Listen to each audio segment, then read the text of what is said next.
Hello friends, आज हम body movements पर एमसीक्यू सॉल्व करेंगे। इससे पहले हमने पार्ट 1, पार्ट 2 एंड पार्ट 3 में इस चैप्टर को फुली कंप्लीट कर लिया है। तो अगर आपने वो तीनों पार्ट्स देखे हैं और अच्छे से समझे भी हैं तो आप एमसीक्यू को बहुत अच्छे से सॉल्व कर लेंगे। पर अगर अभी आपने वो तीनों पार्ट्स नहीं देखे हैं तो उनके लिंक डिस्क्रिप्शन बॉक्स में दिए हैं। आप पहले उन्हें अच्छे से देखिए, समझिए, फिर एमसीक्यू को सॉल्व करिए। तो एमसीक्यू को हम सॉल्व कैसे करेंगे? एमसीक्यू में हम हर एक क्वेश्चन को 10 सेकंड का टाइम देंगे। हर क्वेश्चन 1 मार्क्स का होगा। 10 सेकंड के अंदर आपको आंसर को चूज कर लेना है और एक पेपर पर लिख देना है। लास्ट में आपके कितने आंसर राइट हुए, कितने मार्क्स आपने लिए, ये आप मुझे कमेंट सेक्शन में कमेंट करके बताएंगे। ओके, और चैनल को सब्सक्राइब करना ना भूलें। So let's see MCQ. Question number 1 है, fish swim by. Fish swim करती है through forming loops alternatively on two sides of the body. वो लूप्स फॉर्म करती है अपनी बॉडी के alternate side. Okay, alternate side loop form करते हुए वो स्विम करती है। ये है option 1।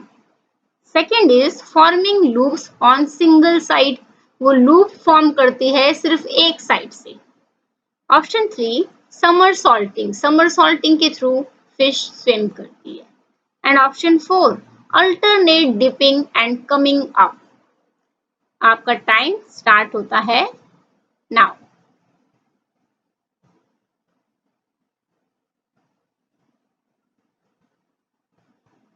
Right answer is forming loops alternatively on two sides of the body. वो अपने दोनों साइड से लूप्स फॉर्म करती है, वो भी alternate.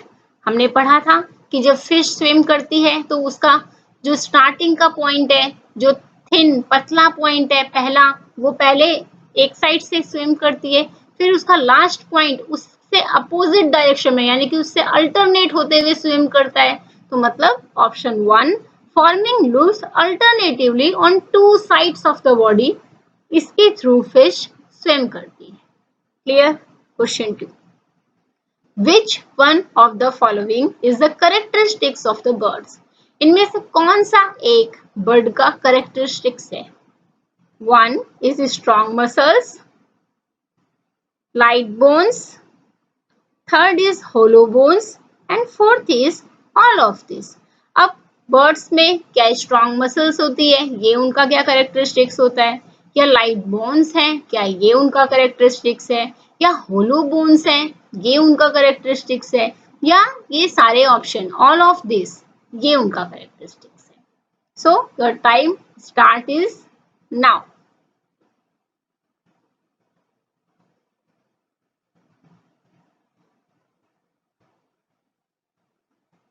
Option 4 all of this, यानी कि ये सारे आंसर करेक्ट है। अब बर्ड है, जो बर्ड की मसल्स स्ट्रांग होती है, हमने पढ़ा था ना कि उनकी मसल्स इतनी स्ट्रांग होती है कि जब वो उड़ रहे होते हैं, फ्लाई कर रहे होते हैं, तो उनकी मसल्स ही उनको होल्ड करके रखती है ताकि वो होल्ड रहे, किसी भी डायरेक्शन में फ्लो करे, किसी भी डायरेक्शन में वो फ्लाई कर रहे हो बट वो उनकी बॉडी होल्ड रहे, तो स्ट्रांग मसल्स होती है उनकी। अच्छा, लाइट बोन्स होती है, होलो बोन्स होती है, यही दो रीजन तो होते हैं, तभी तो उनको जो फ्लाई करने का उनका कैरेक्टरिस्टिक्स है वो उनकी बॉडी को सूट करता है, क्योंकि उनकी बोन्स होलो है और लाइट है। तो इसीलिए हम कहेंगे कि all of this. Clear? Next is in cockroach. Cockroach में the body part helping in movements are, कौन सा बॉडी पार्ट है जो उनको मूवमेंट्स में हेल्प करता है? Option 1, 3 pair leg and 2 pair of wings, या 2 pair of legs and 3 pair of wings, या option 3, 2 pair of legs and 2 pair of wings, या ऑप्शन 4, नॉन ऑफ दिस, इसमें से कोई भी नहीं। तो आपका टाइम स्टार्ट होता है अब।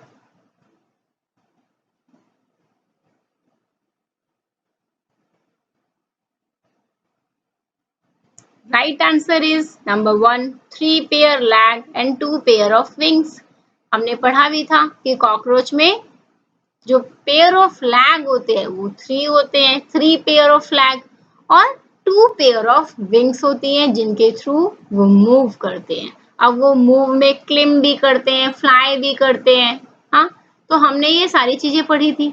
तो किसके थ्रू करते हैं? 3 pair of flag, 2 pair of wing के through. Clear? Next, muscular foot is a locomotory organ in. Muscular foot एक लोकोमोटरी ऑर्गन है किसमें? नंबर 1 स्नेक्स में, नंबर 2 अर्थवॉर्म में, नंबर 3 हाउस फ्लाई में, या नंबर 4 स्नेल्स में। तो आपका टाइम स्टार्ट होता है अब।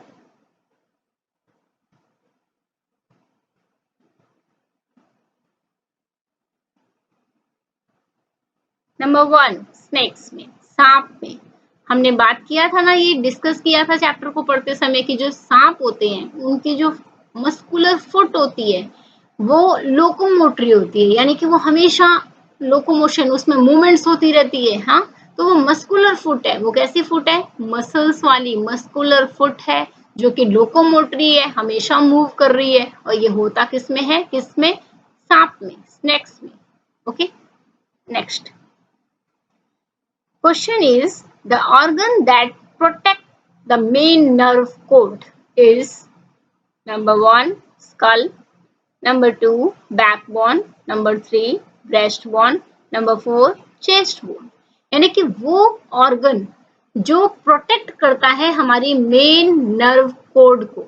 नर्व कोड को प्रोटेक्ट करने वाला ऑर्गन क्या स्कल होता है, या बैकबोन होता है, या ब्रेस्ट बोन होता है, या चेस्ट बोन होता है? कौन सा होता है? तो आपका टाइम स्टार्ट होता है अब।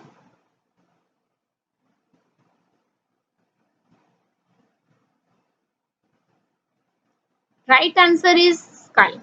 अब हमने ये भी बहुत अच्छे से डिस्कस किया था कि जो स्कल है वो बहुत ही मेन पार्ट है, इंपॉर्टेंट पार्ट। ब्रेन है, मीन्स ये क्या करता है? बहुत सारे सेंसिटिव नर्व्स को प्रोटेक्ट करता है। तो वो जो मेन नर्व कॉर्ड है ये भी तो सेंसिटिव है, तो इसको प्रोटेक्ट करने का काम कौन करता है? स्कल करता है। Clear? Next, the number of cervical vertebrae in man is. अब सर्वाइकल वर्टिब्रे, मैन में सर्वाइकल वर्टिब्रे कितने होते हैं? ऑप्शन 1 10 होते हैं, ऑप्शन 2 5 होते हैं, ऑप्शन 3 7 होते हैं, या ऑप्शन 4 8। राइट आंसर कौन सा है? उसके लिए आपका टाइम स्टार्ट होता है अब।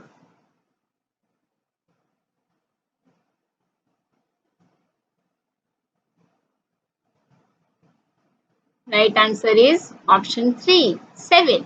आप 7 सर्वाइकल वर्टिब्रे है, इन्हें आप टच करके फील भी कर सकते हैं। ये हमारे नेक पर है, तो नेक पर आप टच करेंगे तो ये राउंड राउंड आपको फील भी होंगे। ये नंबर में कितने होते हैं? 7 होते हैं।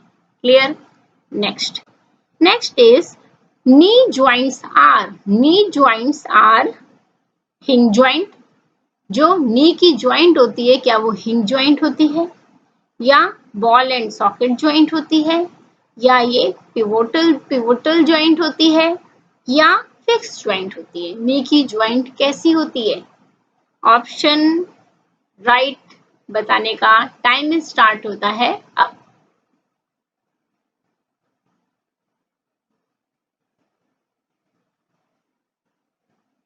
Right answer is hinge joint. जो नी की ज्वाइंट होती है वो कैसी होती है? वो हिंज ज्वाइंट की तरह होती है, वो हिंग की तरह दिखती है, इसीलिए हम उसे कहते हैं कि ये है hinge joint. Clear? Next, next is fix joints are found in. जो फिक्स ज्वाइंट है वो कहाँ पाई जाती है? ऑप्शन 1 लोअर जा में, या ऑप्शन 2 स्कल में, या ऑप्शन 3 हैंड्स में, या ऑप्शन 4 हिप बोन्स में। इन चारों में से किसमें फिक्स ज्वाइंट पाया जाता है? तो आपका टाइम स्टार्ट होता है अब।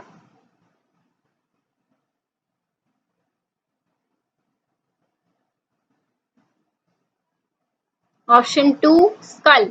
स्कल में फिक्स ज्वाइंट होता है, ये हमने पढ़ा था, क्योंकि स्कल में जो बोन है वो अपनी जगह पर फिक्स रहती है। दो बोन जिस पॉइंट पर आकर मिलती है वही तो फिक्स पॉइंट होता है। तो उस पॉइंट को कहाँ ज्यादा पाया जाता है? फिक्स ज्वाइंट मैक्सिमम स्कल में पाया जाता है। तो right answer is skull. Next is human skeleton comprise. Option 1 is skull and backbone, या option 2 ribs and breastbone, option 3 shoulder and hip bone and option 4 all of this. जो human का skeleton होता है वो किन चीजों से कंप्राइज हुआ होता है, स्कल और बैकबोन से, या रिब्स और ब्रेस्टबोन से, या शोल्डर एंड हिप बोन से, या इन सभी से? तो आपका टाइम स्टार्ट होता है आप।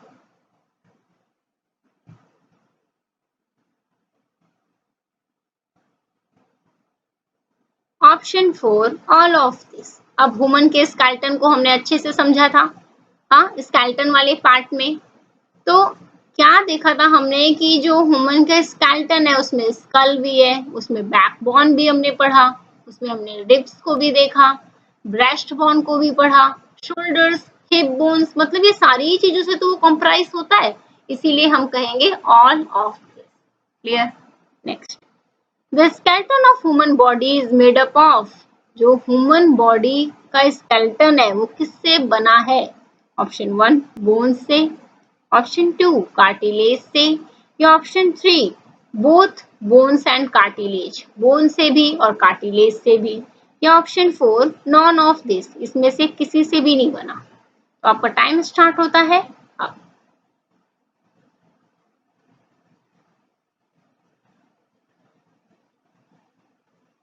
Right answer is both bones and cartilage. हमने पढ़ा था कि स्केलेटन में बोन्स तो होती ही है, पूरा जो स्केलेटन, पूरा जो ढांचा है वो किससे बना होता है? वो बोन से ही बना होता है, लेकिन बोन्स का एक एडिशनल पार्ट भी हमने पढ़ा था, वो क्या होता है? कार्टिलेज। मीन्स बोन और कार्टिलेज दोनों से मिलकर बना होता है स्केलेटन।